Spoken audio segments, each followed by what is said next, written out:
Olá, amigos do canal Importante é Saber, amigos do canal Democracia Brasileira. É quarta-feira, mais um dia aí de encontro para debater esse mundo louco que a gente vive, essa realidade política, econômica, que a cada semana que passa se torna mais complexa, rumo aí, né, a 22, quando teremos aí eleições no Brasil para governadores, presidentes, deputados federais, estaduais, senadores. Mas até lá, vamos conversar um pouquinho do que acontece aí, né? E para começar o tema hoje, vamos falar da eleição do Peru, né? Que a gente tem aí uma grande influência do Bolsonaro com falas, né? E hoje ele fala: agora perdemos o Peru, fazendo referência, claro, à eleição do Castilho, né? Em detrimento da Keiko Fujimori. Keiko Fujimori, para quem não sabe, é filha de Alberto Fujimori, um bandido que foi preso por corrupção, desvio de dinheiro, formação de quadrilha, enfim, lavagem de dinheiro, tudo aquilo que muita gente desse governo já está acostumada a ouvir falar, né? Mas que no Peru também aconteceu. E agora, numa virada aí histórica, o Castilho dá indícios que vai vencer as eleições. E o Peru é mais um vizinho que se afasta da extrema-direita. Não é não, meu amigo Henrique? Olá, pessoal, seja bem-vindo a mais um vídeo do nosso dueto aí, todas as quarta-feiras, sempre debatendo a política e a história no que ocorre no cotidiano no nosso país. E tenho a satisfação de você estar assistindo mais uma vez presença com o Leonardo aí. Então, Leonardo, é verdade, o Peru, o Bolsonaro está dentro do golpe, dentro do planejamento dele, golpista, que ele anda com ele busca aliados, e os aliados dele são sempre aliados da pior espécie, sempre são as pessoas da pior espécie. A gente tem o Ivan Duque na Colômbia, a gente sabe o que está acontecendo na Colômbia, a opressão que está ocorrendo na Colômbia, a inflação alta, mudança na questão tributária, sempre desfavorecendo os mais pobres, e a gente vê no Peru agora com a Keiko Fujimori, ele apoiando ela, que ela é filha do Fujimori, o tão conhecido, né, do Peru, que é tão falado, tão bem falado, quanto muitas pessoas que fizeram mal, tanto tão bem falado quanto Pinochet, tão bem falado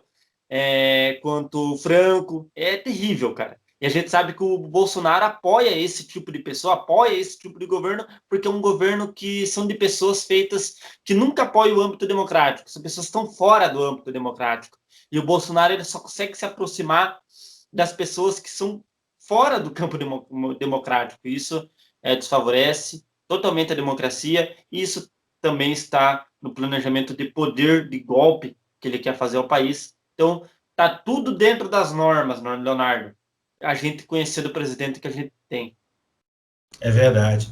E outra derrota do Bolsonaro também nessa semana aí que passou e que se iniciou com essa agora, a questão da troca de técnico da seleção brasileira, né?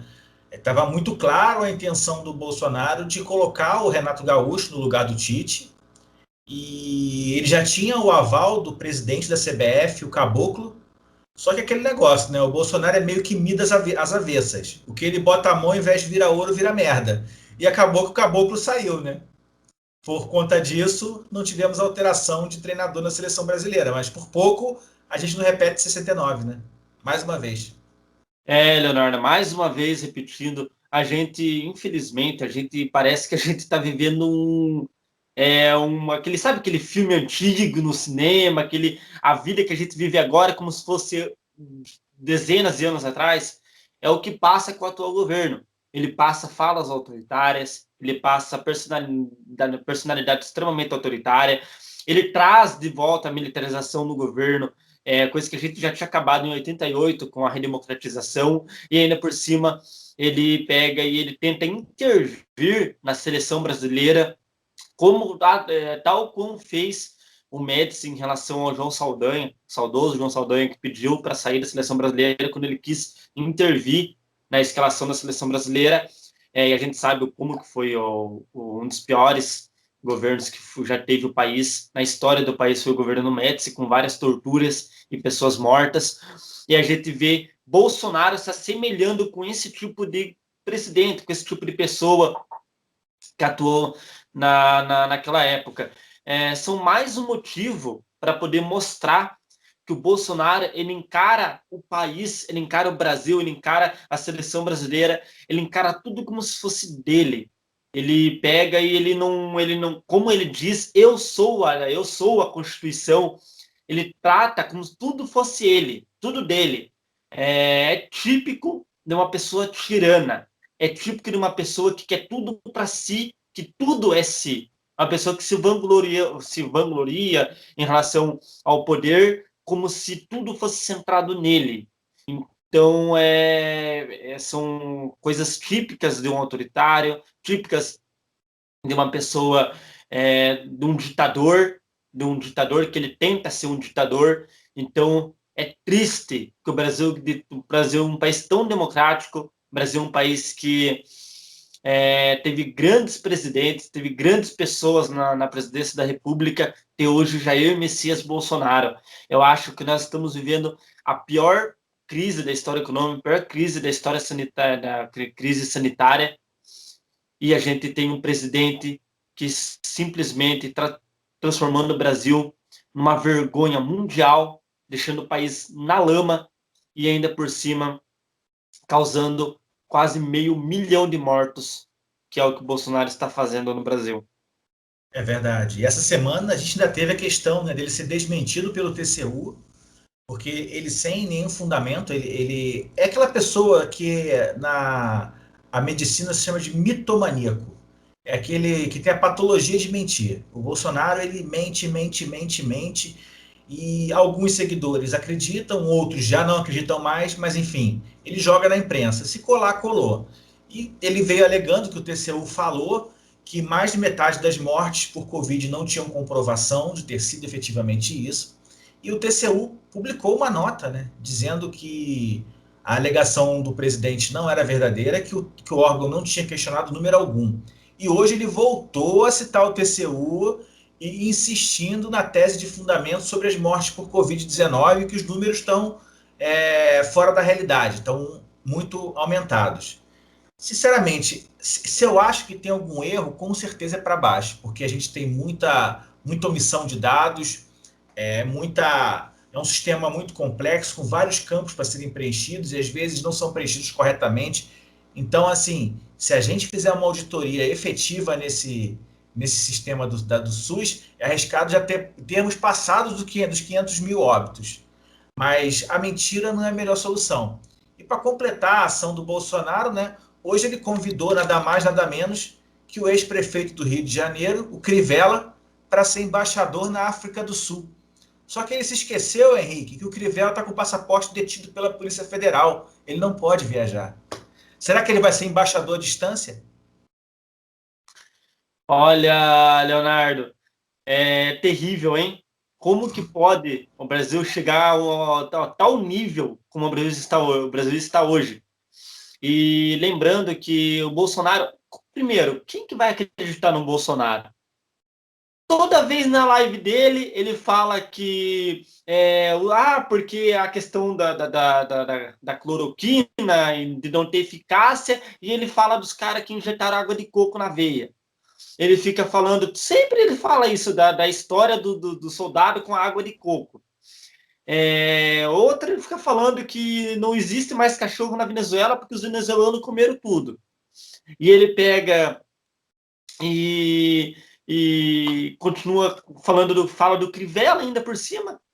Mas vamos lembrar que o Crivella, ele vem de uma denominação de uma igreja aí, que ele que é parente de uma pessoa, não vou falar uma pessoa de uma igreja aí que é bem conhecida, e não vamos esquecer que essa igreja, muitos dela foram expulsas de países da África, porque estavam extorquindo pessoas na África, a alegação de extorquir pessoas na África.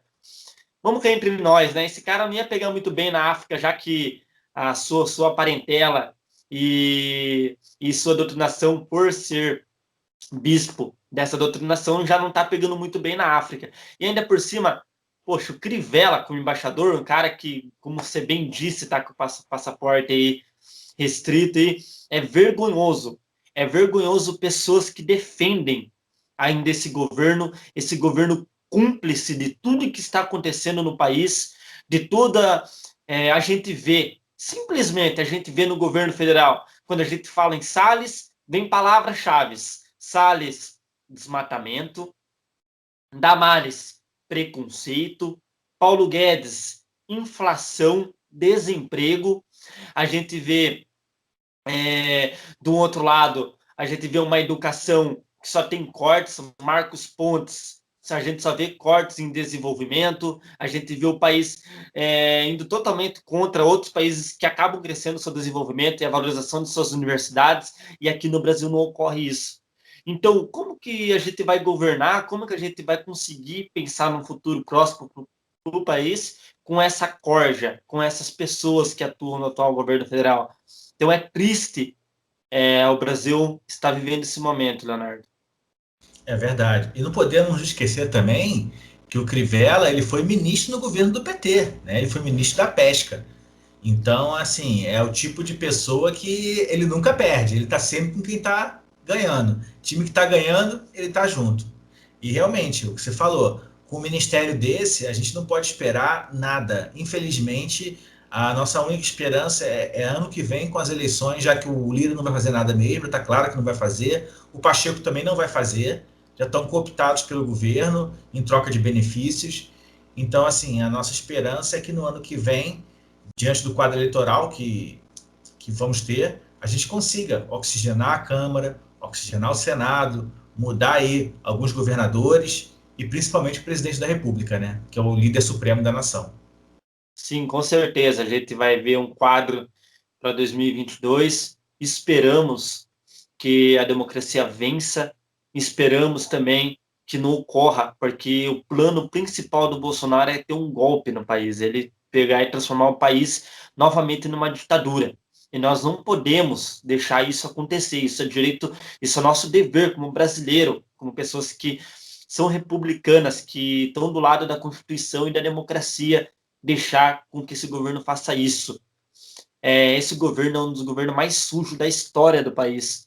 E a gente sabe o quão perigoso e o quão difícil está a gente deixar esse governo do jeito que está, mentindo, fazendo com que muitas pessoas paguem, milhares de pessoas morrendo, e um governo totalmente negacionista. Então vamos juntos aí. Para vocês que estão nos assistindo, para vocês que estão no engajamento do nosso canal, tanto o meu do Leonardo, é a nossa parte de lutar contra qualquer tipo de autoritarismo. Porque das últimas vezes que as pessoas se calaram perante falas, perante ações autoritárias, surgiu o nazismo, surgiu o fascismo, surgiu o salazarismo, o franquismo. Então a gente não podemos nos calar perante esse governo sujo e cúmplice de tudo que está acontecendo. É verdade. Para encerrar minha parte aqui, não podemos nos esquecer que hoje foram mais quase 2.500 mortos. A nossa média diária já está beirando aí os 1.700, 1.800, né? E não tem nenhuma novidade. Infelizmente, o negacionismo continua. A CPI parece que não inibiu o Bolsonaro de exaltar a cloroquina, de negar a ciência, de negar a vacina. E a gente está aí navegando em mares tortuosos, né, sem a vacina para todo mundo. Ainda estamos vacinando pessoas de muita idade, na faixa de 55, 60 anos, dependendo do estado. Enfim, a gente está muito longe de ter uma imunidade de, de jovens e adultos aí para ter normalidade na economia, né? Porque se você tem o seu comércio fechado, você não tem que reclamar com o seu governador, com o seu prefeito, você tem que reclamar com o presidente que não comprou vacina, que negou inúmeras propostas. Inclusive, eu estava vendo uma reportagem que o preço da Pfizer para o Brasil era 50% do valor do preço usado na Europa. Ou seja, a gente ia pagar US$ 10 pela dose da vacina, enquanto eles vendem na Europa a US$ 20. E esse governo, infelizmente, botou os e-mails na gaveta. E a gente vive o que está vivendo hoje. Mas é isso, gente. No mais, é agradecer a todo mundo que nos acompanha. Seguimos aí nessa linha, buscando sempre mostrar o caminho, debater, conhecer. E só falando do Bolsonaro, a gente fala de quem é governo. Se algum dia mudar, vier um governo de esquerda e fizer besteira, a gente vai falar também. Não é, a gente não está vinculado a nenhum partido político. O que a gente quer é perspectivas. E esse governo, infelizmente, só tem perspectivas ruins. Né, meu amigo Henrique? A palavra está contigo. Com certeza, Leonardo, triste. A gente sabe que nós brasileiros, trabalhamos com otimismo, com uma melhora do nosso país, mas com esse governo não tem melhora. A gente não podemos é, querer tapar o sol com a peneira, não tem melhoras. Então, juntos aí contra esse governo até o fim, porque esse governo já deu o que tinha que dar e daqui para frente só é mais prejuízo ao país. Muito obrigado a todos vocês que se inscreveram, deixa seu like, se engaje, comente no canal Importante é Saber, no canal Democracia Brasileira, que isso vai nos ajudar muito no canal. E até o próximo encontro da gente aí, que a gente tem semanalmente aí, sempre debatendo assuntos que giram em torno da política brasileira. Valeu, Leonardo! Valeu, um abraço, tchau.